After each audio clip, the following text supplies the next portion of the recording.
मुंबई से सटे पालघर जिले के तारापुर एमआईडीसी में लवीनो कपूर कॉटन्स कंपनी के खिलाफ सैकड़ों कामगारों द्वारा किए जा रहे धरना आंदोलन के 25 दिन बीत जाने के बाद भी कंपनी प्रशासन के सिर पर जूं तक नहीं रेंग रहा है। वहीं जिसके खिलाफ स्थानीय भूमिपुत्र सभी पार्टी के नेताओं कंपनी के गेट पर हजारों की संख्या में मोर्चा निकालकर विरोध जताया है, जिसको ध्यान में रखकर जिले के कलेक्टर ने कंपनी मालिक के साथ तत्काल बैठक बुलाई है। पेश है न्यूज 24 भारत से उमाकांत भारती की रिपोर्ट। स्थानिक भूमिपुत्र आहे ते गेटच्या बाहेर बसताय, थंडीचे दिवस आहे, आपण आपल्या पक्षाच्या वतीने काय प्रयत्न करीत आहे की कामगारांना काम मिळावं? आज जो 27 दिवस झाले संप चालू आहे, हा खरं म्हणजे कामगार आहेत ना शोषिक आहेत हे त्याचं उदाहरण आहे। मालक हा अत्याचारी आहे हे त्याच्यावरून सिद्ध होते, कारण आतापर्यंत जे सगळे कामगार आहेत, ज्या महिला कामगार आहेत, ते सगळ्या गरीब घराण्यातले आहेत, इकडच्या मच्छीमार एरियातले आहेत की ज्यांचं पोट त्या पगारावर अवलंबून आहेत, म्हणून जे मिळते ते घेऊन आतापर्यंत ते चूप होते।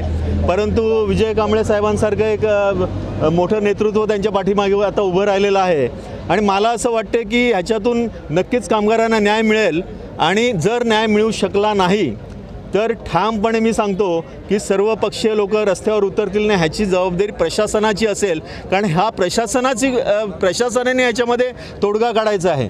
युनियन लीडर जरी असला तरी ही गोष्ट प्रशासनाच्या अंडर असल्यामुळे त्यांनी तोडगा काढायचा आणि त्यांनी कायदा सुव्यवस्था त्यांनी राखायची आहे। जर ह्या ठिकाणी असाच उद्रेक झाला तर एमआयडीसीची शांतता भंग झाल्याशिवाय राहणार नाही आणि प्रत्येक ठिकाणी मग अशी आंदोलनं तुम्हाला बघायला मिळतील आणि त्या दृष्टीने ही एमआयडीसी जी अगोदरच सरकारच्या नाकर्तेपणामुळे अस्थिर झालेली आहे, ती अस्थिर अजून होण्याची शक्यता आहे। तरी प्रशासनाने याची गंभीर दखल घ्यावी आणि ह्याच्यात लवकरात लवकर मार्ग काढून या कामगारांना न्याय द्यावा अशी मी त्यांना विनंती करतो। आणि आमचा पक्ष राष्ट्रवादी काँग्रेस पक्षातर्फे तर आम्ही नक्कीच त्यांना पाठिंबा देत आहोत त्यांच्या प्रत्येक गोष्टीमध्ये।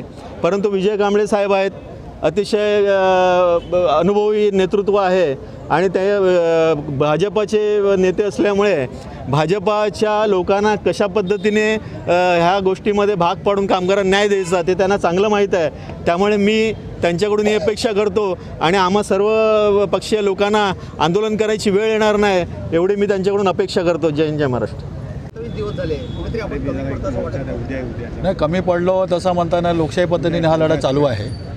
प्रथम तर मी म्हणेल की सर्व पक्षी आम्ही एकत्र आलो आणि पालघरमध्ये ज्या अन्यायाविरुद्ध आम्ही ज्यावेळी एकत्र येतो तसंच हा एक मोठा अन्याय पालघर बोईसर एमआयडीसीमध्ये चालू आहे। लवीनो कपूरचा मालक जरा दुजोर असल्यामुळे असा हा प्रसंग जास्त खेचला गेला आहे। युनियनने पण फार मोठा त्याच्यामध्ये उडी घेतलेली आहे आणि यामध्ये सर्व पक्षाचे नेते लोक आम्ही एकत्र आलो आणि हा कामगारांचा लढाई नक्की यशस्वी होणार आहे असं आम्ही ठाम सांगू शकतो।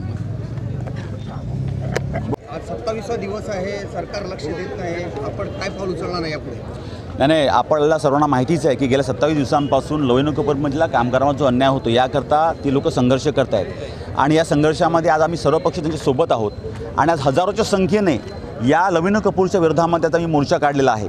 सन्माननीय जिल्हाधिकाऱ्यांनी शुक्रवारी अथवा शनिवारी बैठकीचं आयोजन केलेलं आहे। या बैठकीतून जर या कामगारांना न्याय मिळाला नाही तर या स्थानिक भूमिपुत्रांकरता आम्ही सर्व पक्ष मिळून रस्त्यावर आल्याशिवाय राहणार नाही आणि त्यानंतरची जी परिस्थिती उद्भवेल ही या तारापूर औद्योगिक वसाहतीकरता खूप कठीण असेल आणि याचे त्याला परिणाम ह्या कंपनीला भोगावे लागतील हेच मी सांगू शकतो। सरकार दुर्लक्ष करते असं मला वाटतं? सरकार त्याचं कधी दाखवत नाही की